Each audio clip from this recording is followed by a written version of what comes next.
OECD 가입국 중 우리나라의 갈등 지수 순위는 30개국 중 3위를 기록할 만큼 심각하다고 합니다. 그중 젠더 갈등은 사회적 문제가 되고 있는데요.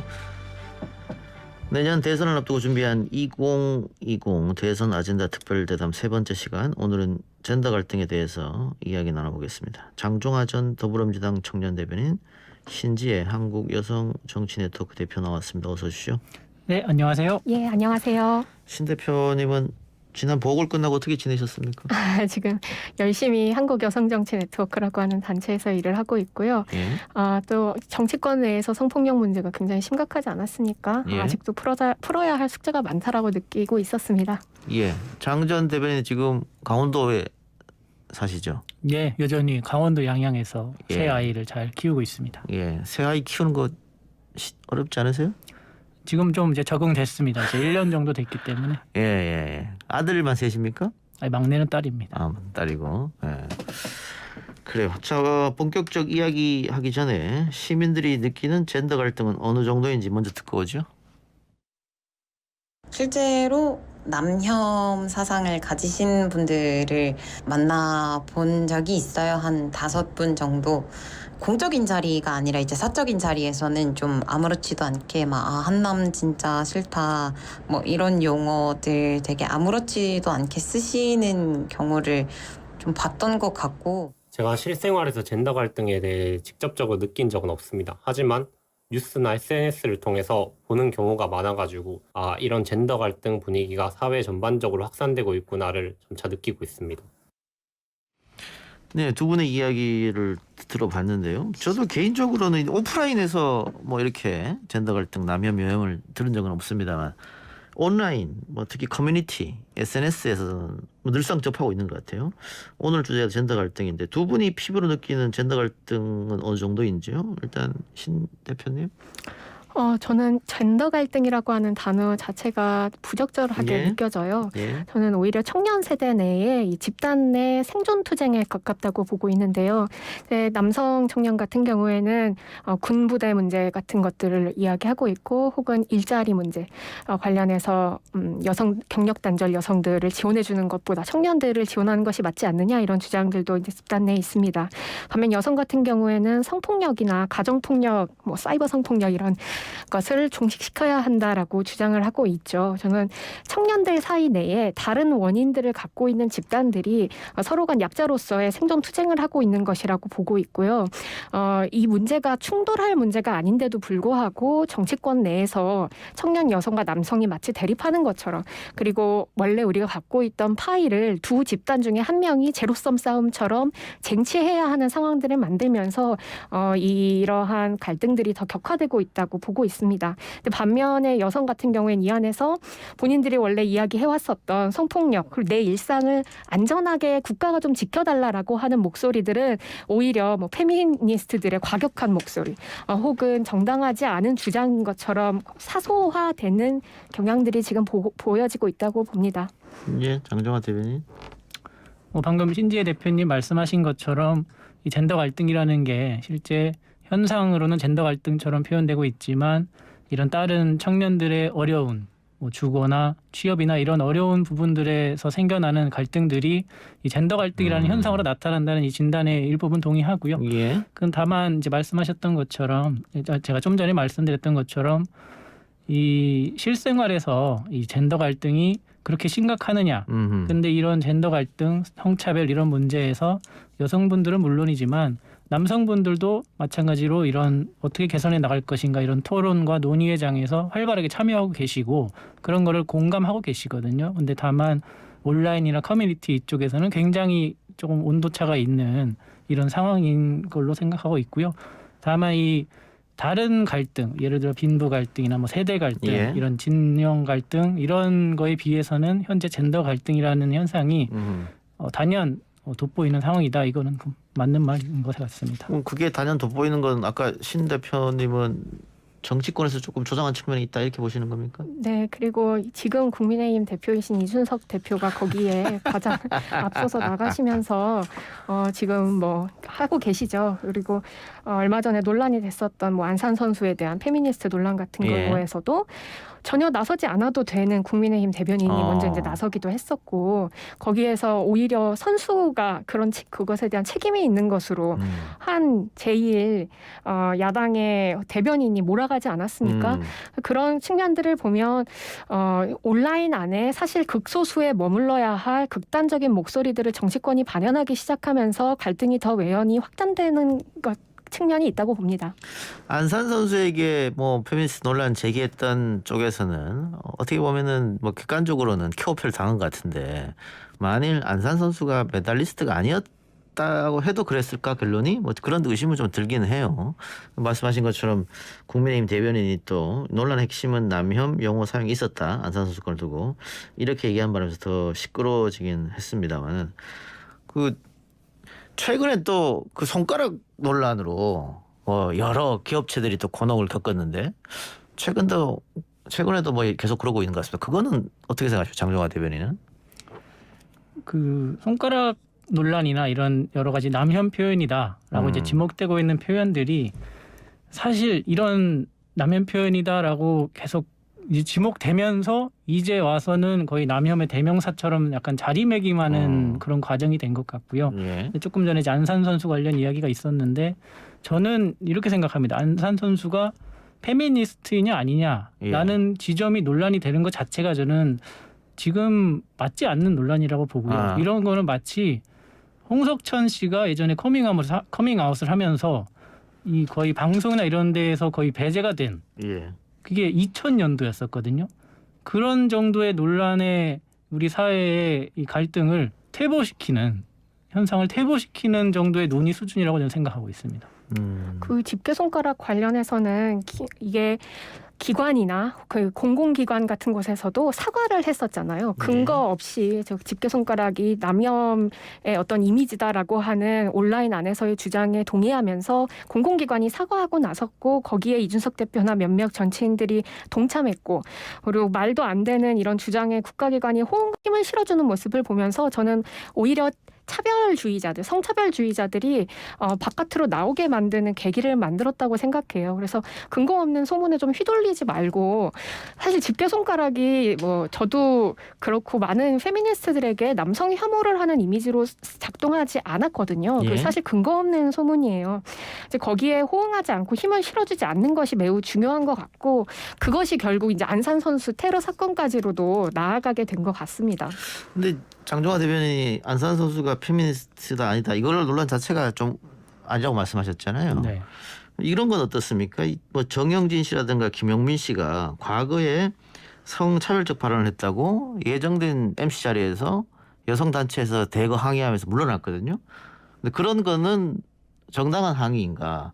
제가 말씀드리고 싶은 것은 그런 일이 벌어지니까 반대로 남성들이 그 신 대표가 말하는 말도 안 되는 아무것도 아닌 거 가지고 적극적으로 이제 역공을 시작하는 거다. 그러면서 젠더 갈등이 더 커지는 거 아니냐 이런 주장이 있어서 신 대표는 어떻게 보세요? 저는 그런 주장에도 동의를 기본적으로 하기는 하는데요. 예. 어쨌든 이게 여성 혐오든 남성 혐오든 우리 사회에 없어져야 될 혐오에는 저는 분명하다고 생각하거든요. 그러니까 그것이 사실이나 아니냐 뭐 이걸 따지는 것도 물론 중요하지만 더 건설적인 방향에서 봤었을 때 어떻게 갈등이 없어질 것이냐 그리고 근거 없는 소문들에 어떻게 국가기관들이 흔들리지 않을 수 있을 것이냐 이런 쪽으로 가는 게 중요하다는 생각이 듭니다. 예. 저는 좀 전에 이제 신 대표님이 이제 젊은 남성분들이 제기하는 뭐 손가락 문제나 이런 문제 제기가 근거 없다 이렇게 표현을 하셨는데 뭐 근거가 없었다면 이렇게까지 문제가 되지 않았을 수 있죠. 조금 뭐 과장된 측면은 있을 수 있지만 지금 어쨌든 젊은 남성분들이 분노하고 있는 지점은 분명히 있는 것이고 근데 저는 그 지점은 아까 신 대표님 말씀하신 것처럼 지금의 정치권이나 지금까지 기득권에서 만들어낸 여러 가지 부조리한 현상들이 그렇게 표현되는 부분에 기여한 것이 있다 이렇게 생각하고 있습니다. 알겠습니다. 자, 여혐, 남혐 여론의 한 축이라고 할 수 있는 이대남. 최근 정치권에서는 이대남을 잡기 위한 공약들도 나오고 있는데 시민들은 그 공약들을 어떻게 생각하는지요? 듣고 오겠습니다. 특히 이제 페미니즘의 갈래 중에서도 레디컬 페미니즘이라고 불리는 강경파 쪽에서 굉장히 좀 남성분들을 억압하고 어찌 보면 좀 혐오하는 그런 방향으로서 좀 목소리를 내시다 보니까 이제 남성분들도 많은 불편을 느끼셨고 이렇게 좀 정책의 변화가 생기지 않나. 굳이 여자까지 동원해서 그렇게 병력을 늘릴 필요는 없을 것 같아요. 여자 군대 보내라. 이런 주장은 약간 억지로 평등을 만드는 느낌? 징병제를 말고 모병제로 해서 남자, 여자 둘 다 그걸 선택할 수 있게 자기가 직업군인으로. 여성가족부에서 실행하는 정책 대부분은 다른 부처에 이관하여 충분히 수행 가능한 일이기 때문에 여성가족부의 존재의 의미 자체가 가끔 흔들린다고 생각합니다. 페미니스트라는 말도 있고 뭐 이퀄리스트라는 말이 있잖아요. 또 여성가족부라는 이름보다는 양성평등부 이런 식으로 이름을 정해서 하는 게 조금 더 갈등을 줄이는 방향이라고 보고요.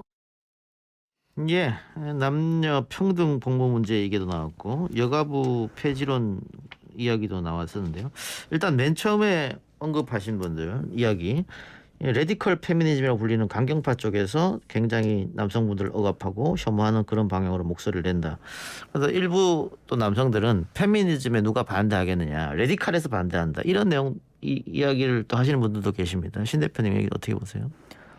레디컬 페미니즘이라고 불리우는 그러니까 여성이 남성을 혐오한다라고 하는 그 주장에 대해서는 저는 동의하지는 않습니다. 예. 그러니까 페미니즘이라고 하는 사상 자체가 남성이라고 해서 여성이라고 해서 혹은 성소수자라고 해서 혐오를 할 수 있다라고 하는 것을 보장해 주는 것은 아니거든요. 예. 그 근거가 될 수 없습니다. 전 예. 그래서 남성을 향한 어떤 성차별적 발언들도 당연히 없어져야 한다라고 생각을 하는데요. 근데 기본적으로 여성들이 갖고 있는 이 피해를 사소화시키면서 여성들이 오히려 혐오를 조장하고 있는 것이 아니냐라는 주장이 나올 예. 때가 많습니다. 예. 그리고 뭐 예를 들면 뭐 여성가족부 폐지 주장 같은 경우에도 군대에 가는 군복무를 하고 있는 남성과 여성가족부에 지원을 받는 여성, 이 두 가지 축을 서로 대립시키면서 싸우게 만드는 그 일들이 좀 잦다고 보고 있거든요. 그래서 저는 레디컬 페미니스트들이 페미니즘 안에서도 사소하고 또 통상적으로 페미니즘을 주장하고 있는 많은 대다수의 집단들이 남성을 혐오하는 것이 아니라 오히려 여성이든 남성이든 성소수자든 우리 모두 다 화합해서 살아가는 것이 대한민국의 더 평등한 미래를 위해 필요하다라고 주장하고 있기 때문에 너무 어떤 과도한 극단적인 주장에 집중을 할 필요는 없다고 생각합니다. 그러니까 오히려 페미니즘을 강력하게 주장하는 분들이 레디컬에 대해서 좀 반대를 해야 되는 거 아니냐. 내부에서 저는 충분히 비판을 하고 있다고 보고 있고요. 예를 들면 내부에서도 그 지난 이수역 사건 이후에 어떤 자정 능력들이 좀 발휘되어야 하는 것이 아니냐라고 하는 예. 고민들이 있었습니다. 그리고 그때 이후로 저도 여러 고민들을 많이 했고 그래서 어떤 극단적인 목소리 같은 경우 예. 것들을 부각시키거나 어떤 예. 날것의 목소리를 쓰지 않으면서 그러나 더 중요한 거 우리 사회가 어떻게 아무도 배제하지 않고 아무도 혐오하지 않고 예. 함께 화합하면서 살아갈 수 있을 것인가를 고민하는 것이 더 건설적인 방향이라고 예. 봅니다. 그리고 저는 그게 페미니즘의 근본적인 가치라고 생각해요. 그래서 오히려 남성들도 여성들도 모두 다 페미니스트가 되어야 한다라고 믿고 있고요. 그래서 레디컬 페미니즘이라고 불리우는 쪽에서도 오히려 그것이 소수이고 바뀌어 나가려고 하는 노력들이 많기 때문에 많은 분들께서 예. 거기에 좀 집중해 주셨으면 하는 생각이 있습니다. 알겠습니다.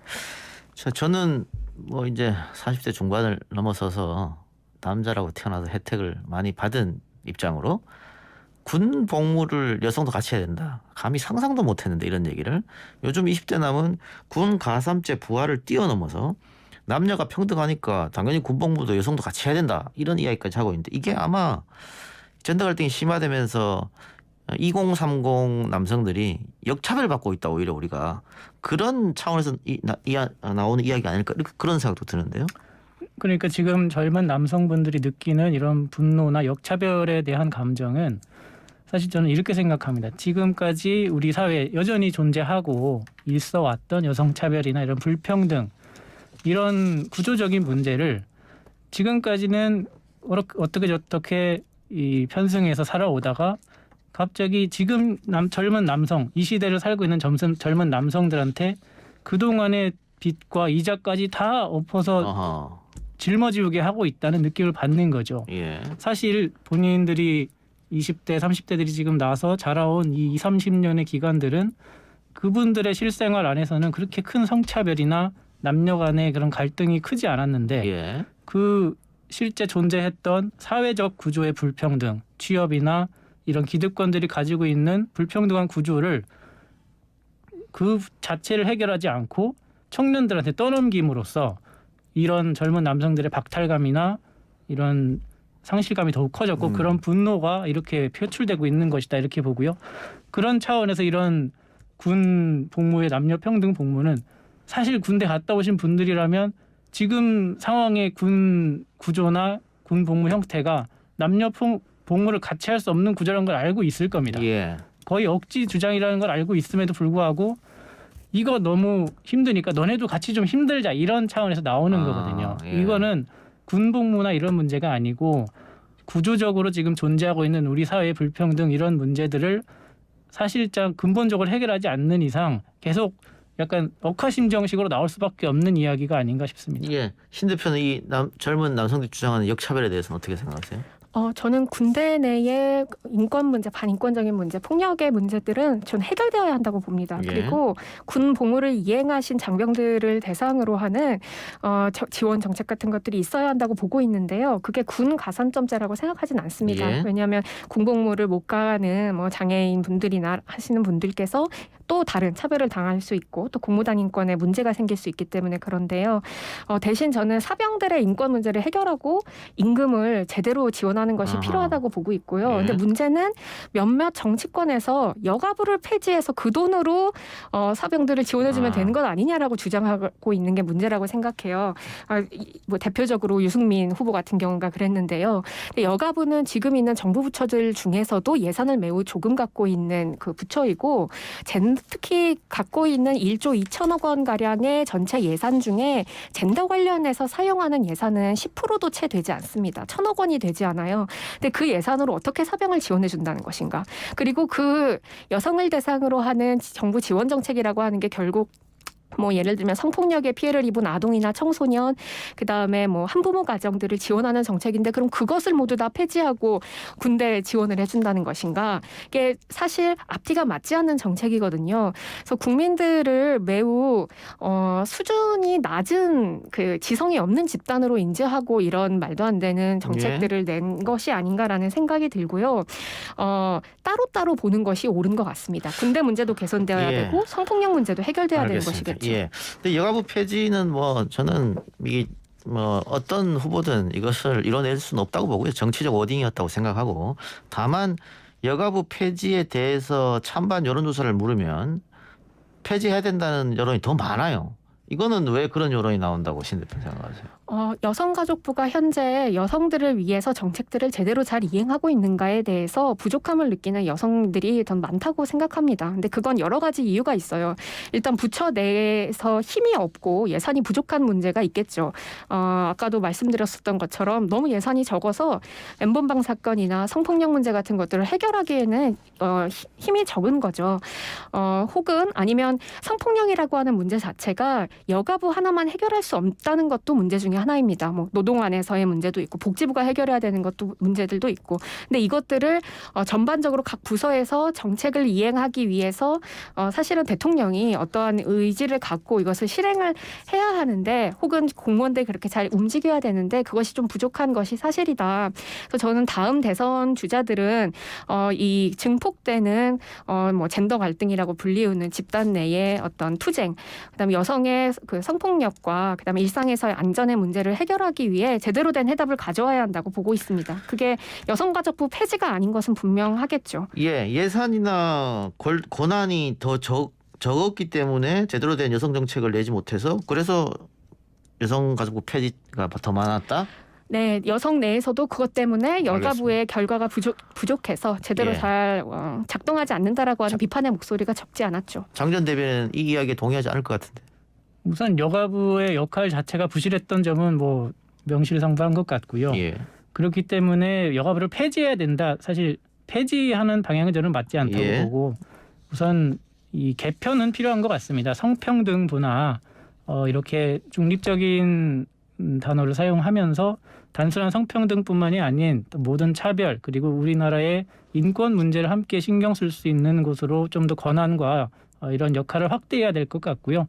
이 여성가족부라는 이름 자체가 사실 왜 여성과 가족을 붙여놓으면서 저는 이 네이밍 자체에서 약간 실패한 네이밍이라고 보는데요. 뭘 하든지 간에 뭐 잘해도 욕먹고 못해도 욕먹고 뭐 아무것도 할 수 없는 상황인 것은 맞는 것 같거든요. 그래서 폐지는 안 되지만 뭐 개편은 확실히 필요하다 이렇게 생각하고 있습니다. 알겠습니다. 마지막으로 젠더 갈등 해소할 수 있는 방법 20초씩 드릴게요. 시간이 없네요. 너무 짧네. 예. 짧게 해주세요. 지금 젠더 갈등은 아까 제가 말씀드렸던 것처럼 기본적으로 여성과 남성 간의 갈등이 아니라 청년 내에 새롭게 부상하고 있는 불평등의 문제를 기반으로 하고 있는 갈등이라고 생각합니다. 그래서 여성의 관점에서 남성의 관점뿐만이 아니라 우리 대한민국의 불평등의 문제를 해결하기 위한 고민들을 정치권에서 할 필요가 있다. 그리고 군복무 문제도 그렇고 성폭력 문제도 그렇고 오랫동안 숱하게 얘기되었지만 정책의 수정은 없었거든요. 제발 정책을 이행해 줬으면 좋겠다는 생각이 갖고 있습니다. 장 대변인님. 아까 말씀드렸던 것처럼 이 젠더 갈등이라는 현상이 없는 것이 아니고 또 저한 젊은 남성들의 분노가 없는 것이 아닙니다. 아까 말씀드린 것처럼 지난 수년간 수십 년간 이어져 왔던 이 사회의 불평등한 이런 것들에 대한 빚을 모두 젊은 남성들한테 전가시키고 있는 듯한 현상이 일어나고 있기 때문에 이런 분노가 표출되고 있는 것이고요. 그런 것을 해결하기 위해서는 뭐 신 대표님 말씀하신 것처럼 우리 사회의 기득권층의 부조리, 불평등 이런 규칙을 어기는 것들을 과감하게 혁파하고 개선해야 된다고 생각합니다. 두 분 말씀 오늘 고맙습니다. 감사합니다.